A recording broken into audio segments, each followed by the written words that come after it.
नमा संस्कृता मित्राणि। तो मित्रों, आज हम बिहार बोर्ड की 8वीं कक्षा के संस्कृत का हम द्वादशा पाठा का अध्ययन करने जा रहे हैं। इससे पूर्व के एपिसोड में मैंने एकादशा पाठा का संपूर्ण पाठ का मैंने प्रश्नोत्तरी कर लिया। आज के एपिसोड में हम द्वादशा पाठा को पढ़ेंगे और इसका प्रश्नोत्तरी भी हम इसी एपिसोड में देखेंगे। इसका जो शीर्षक है वो है सदाचार। सदाचार का अर्थ होता है अच्छा आचरण, अच्छा व्यवहार। तो इस संपूर्ण पाठ को हम पढ़ेंगे और इसका संपूर्ण पाठ में जितना श्लोक दिया गया सभी का हम हिंदी अनुवाद बारीकी से देखेंगे और इसका प्रश्नोत्तरी भी हम इसी एपिसोड में करने वाले हैं। आप वीडियो के अंत तक बने रहेंगे, वीडियो काफ़ी अच्छी होने वाली है आप सभी छात्रों के लिए। तो चलिए बिना विलंब किए हम वीडियो को आरंभ करते हैं। आप वीडियो के अंत तक बने रहेंगे। तो इस पाठ का जो पहला श्लोक है, ना पृष्ठः कस्यचित् ब्रूयात् न चान्येन पृच्छतः जानन्नपि हि मेधावी जडवल्लोकम आचरेत। इस श्लोक का जो हिंदी अर्थ हो गया वो हो गया कि ना पृष्ठः कस्यचित् ब्रूयात्, यानी कि बिना पूछे किसी से नहीं बोलना चाहिए।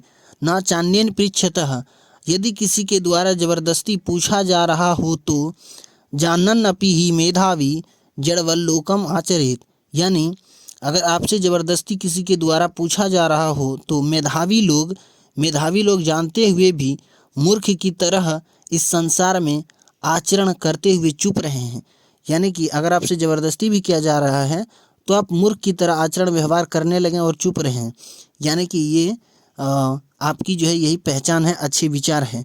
इस पाठ का अब दूसरा श्लोक है, अभिवादनशील्यस्य नित्यं वृद्धोपसेविनः चत्वारि तस्य वर्धन्ते आयुर्विद्या यशो बलम। यानी इस श्लोक का जो अर्थ हो गया, अभिवादन करने का स्वभाव रखने वाले का और बड़े बुजुर्गों यानी वृद्ध लोगों की सेवा करने वालों का चार चीज़ें बढ़ते हैं। क्या क्या है वो? आयु, विद्या, यश और बल। ये चार चीज़ें बढ़ते हैं। यानी एक बार और हम इसका हिंदी अनुवाद बता देते हैं। अभिवादन करने का स्वभाव रखने वाले का और बड़े बुजुर्गों यानी वृद्ध लोगों की सेवा करने वालों का चार चीज़ें बढ़ते हैं। आयु, विद्या, यश और बल। ठीक है, ये चार चीज़ें हैं। तो इस प्रकार ये दूसरा श्लोक हो गया। अब आगे तीसरा श्लोक है, वित्तम बंधुर्वयः कर्म विद्या भवति पंचमी एतानि मान्यस्थानानि गरीयो यद्दुतरम। तो ये जो श्लोक हो गया इसका क्या अर्थ हो जाएगा? वित्तम यानी धन, बंधुर्वयः, बंधु का अर्थ होता है बांधव हो गया आपका, सखा संबंधी, भाई। अब वयः का अर्थ हो जाता है आयु, कर्म तो समझ रहे हैं, विद्या समझ रहे हैं। यानी कि धन बांधव, आयु, कर्म और विद्या, ये पांच मान पाने की चीज़ें हैं, सम्मान प्राप्त करने की चीज़ें हैं। इनमें से हर एक के बाद जो दूसरे हैं वे श्रेष्ठ हैं। अर्थात विद्या मान पाने का सर्वश्रेष्ठ साधन है, विद्या मान प्राप्त करने का सर्वश्रेष्ठ साधन है। तो इस प्रकार हो गया ये तीसरा श्लोक का अर्थ। अब आगे चौथा श्लोक दिया गया है, ब्राह्मे मुहूर्ते बुद्धियेत स्वास्थो रक्षार्थम आयुषा शरीर चिंतां निर्वृत्य कृत नित्य क्रियो भवेत। तो इसका जो अर्थ हो जाएगा ब्राह्मे मुहूर्ते बुद्धियेत, यानी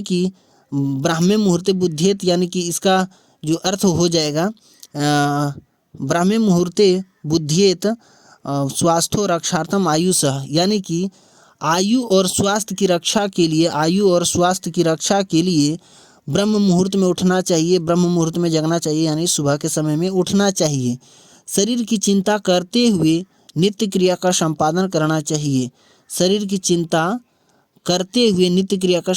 करना चाहिए।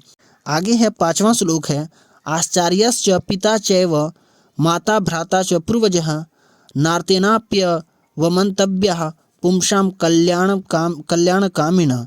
तो ये पांचवा श्लोक है। पांचवा श्लोक का अर्थ जान लेते हैं।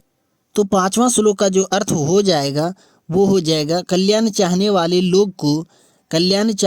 लोग को विवश जानकर भी आचार्य यानी कि गुरु जिसको कहते हैं, गुरु, पिता, माता, भाई और अन्य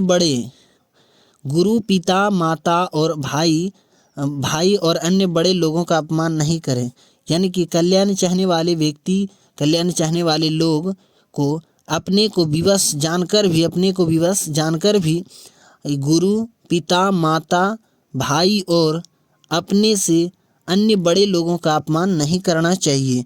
ये हुआ 5वां श्लोक का सही अर्थ। अब जो 6ठा श्लोक है, विषादप्यमृतं ग्राह्यं बालादपि सुभाषितम् अमित्रादपि सद्वृत्तं मेध्यादपि कांचनम, यानी कि इसका जो बहुत ही ये सुंदर श्लोक है, आप इसे जीवन में जरूर उतारें ये सारे श्लोकों को। विषादप्य अमृतम ग्राह्यम, यानी कि इसका जो अर्थ हो गया, विष से अमृत प्राप्त हो, बालादपि सुभाषितम, छोटा बच्चा से अच्छे वचन मिले, अमित्रादपि सद्वृत्तम, यानी कि शत्रु जिसको कहते हैं, शत्रु से भी अच्छा आचरण की सीख मिले, तथा अपवित्र स्थान या अपवित्र व्यक्ति से भी सोना मिले तो ग्रहण कर लेना चाहिए, यानी कि सोना स्वर्ण मिले तो भी ग्रहण कर लेना चाहिए। ऐसा नहीं कि ये जो है अपवित्र व्यक्ति है तो इसके हाथ से हम सोना नहीं लेंगे, स्वर्ण नहीं लेंगे, क्योंकि ये अच्छी चीज़ें हैं, हमें ग्रहण करनी चाहिए। विष से अगर अमृत प्राप्त हो रहा है तो वो भी ले लेना चाहिए, और बच्चे से हमें अच्छे वचन मिल रहा है तो वो भी हमें ग्रहण कर लेना चाहिए, और शत्रु से भी अगर हम कुछ अच्छा आचरण का कुछ सीख मिल रहा है तो भी हमें ग्रहण कर लेना चाहिए। ठीक है, कि ऐसा नहीं कि वो दुश्मन है या अच्छा कर्म कर रहा है तो वो हम ना करें, तो हमें भी अपने जीवन में उतारना चाहिए। आगे जो अगला श्लोक है वो है 7वां श्लोक।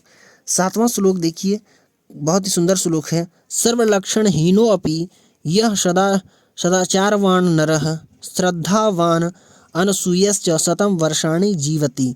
देखिए इस श्लोक का जो अर्थ हो गया, सभी शुभ लक्षणों से हीन होकर, सर्वलक्षण हीनो अपि, सभी शुभ लक्षणों से हीन होकर भी जो व्यक्ति सदाचारवान है, श्रद्धावान है और ईर्ष्या रहित है, यानी जिसे जलन की भावना न हो, जिसमें यानी ईर्ष्या रहित है, वह व्यक्ति 100 वर्षों तक जीवित रहता है। यानी कि फिर से एक बार इसका हिंदी को जान लेते हैं। सभी शुभ लक्षणों से हीन होकर भी जो व्यक्ति सदाचारवान है, श्रद्धावान है और ईर्ष्या रहित है, वह व्यक्ति 100 वर्षों तक जीवित रहता है। तो ये हो गया 7वां श्लोक का सही अर्थ। अब आगे जो 8वां श्लोक दिया गया है आपकी पुस्तक में, ये है श्लोक, सर्वेषामेव शौचानाम अर्थम शौचम परम स्मृतम यो अर्थे शुचि स ही शुचि न मृदवारी शुचि। तो इसका जो अर्थ हो गया, आप एक बार ध्यान से इसको समझेंगे। सभी प्रकार की पवित्रताओं में धन की पवित्रता, सभी प्रकार की पवित्रताओं में धन की पवित्रता को श्रेष्ठ कहा गया है। जो धन पक्ष में पवित्र है, मिट्टी पानी से बार बार शुद्ध करने से कोई शुद्ध यानी पवित्र नहीं होता। एक बार और इसका अर्थ को हम जान लेते हैं।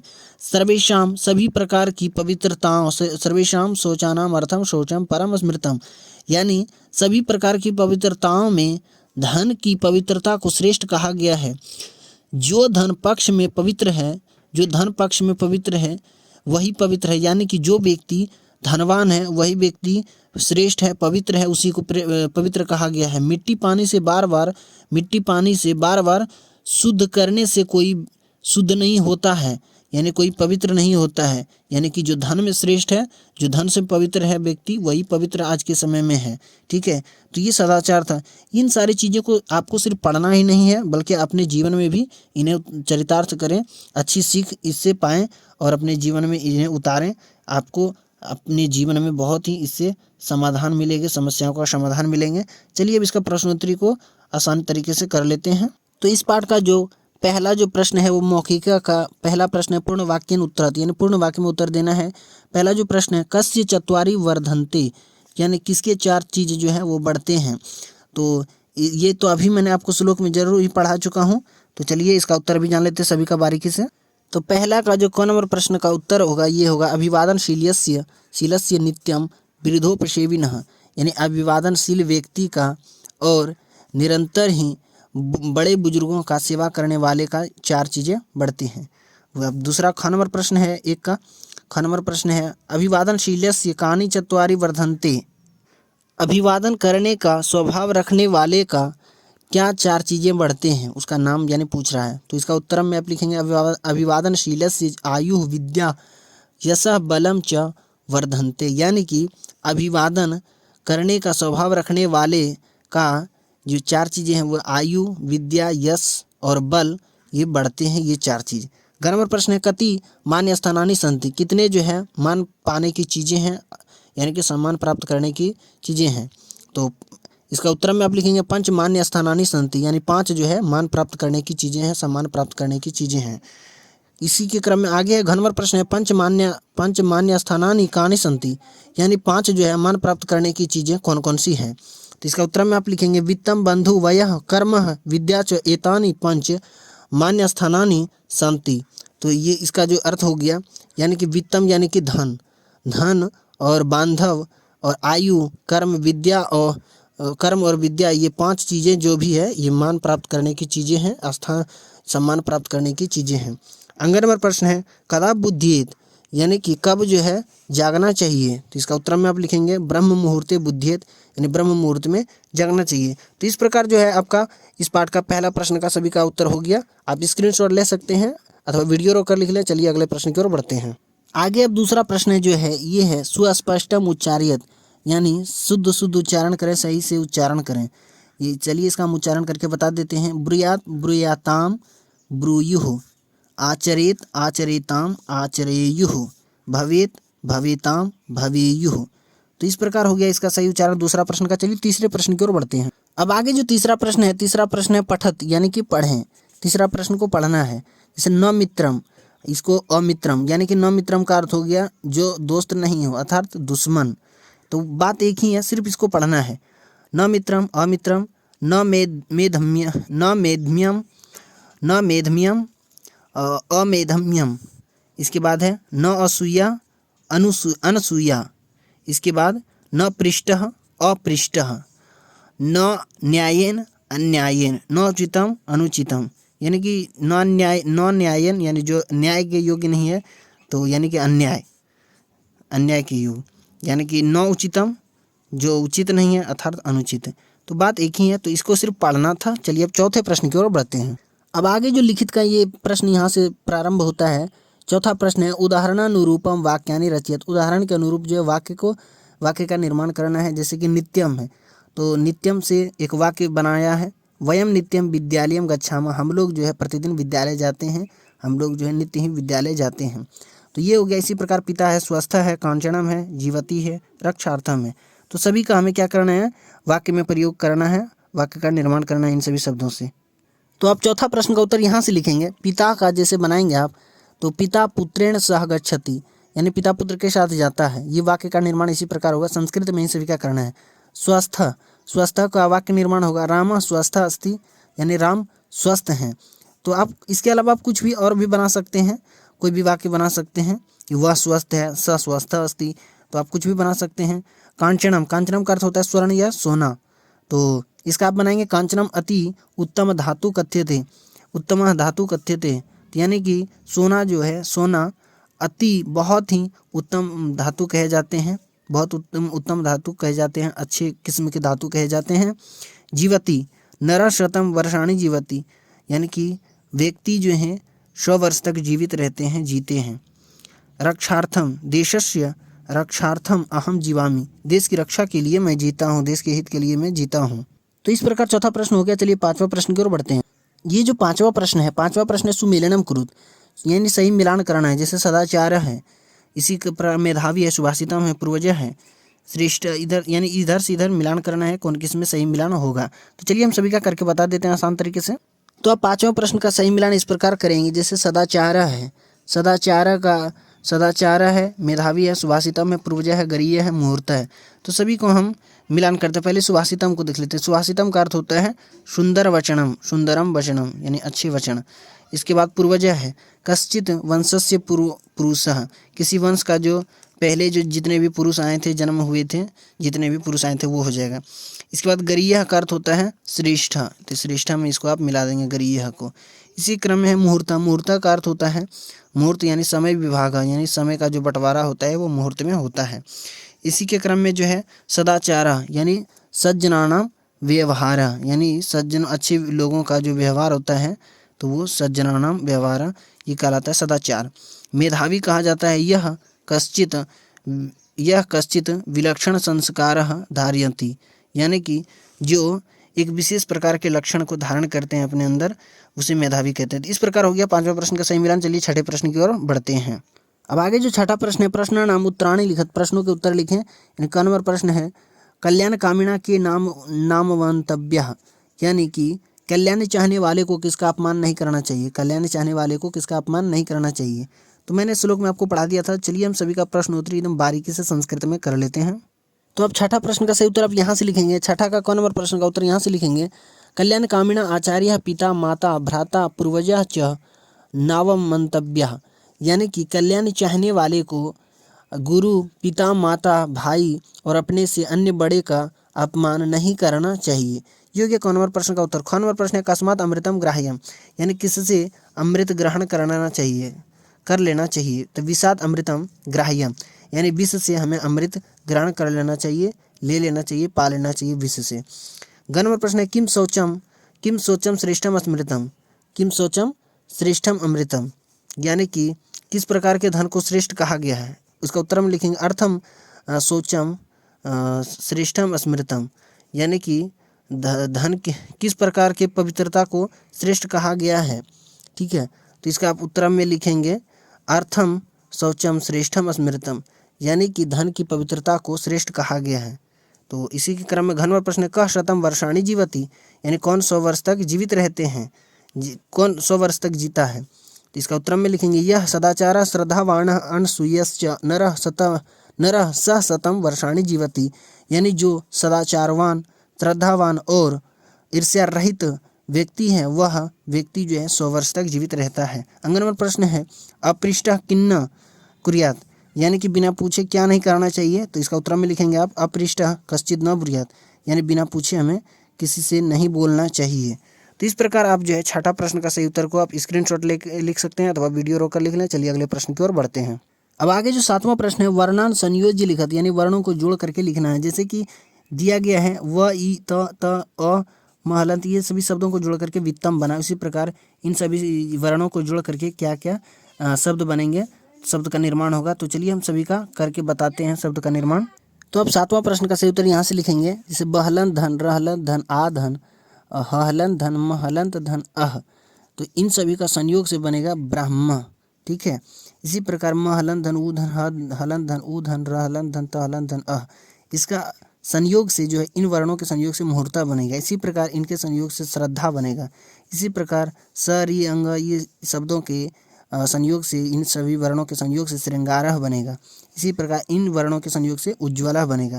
तो इस प्रकार आप वीडियो रोक कर लिख लें अथवा स्क्रीनशॉट ले सकते हैं। चलिए अगले प्रश्न की ओर बढ़ते हैं।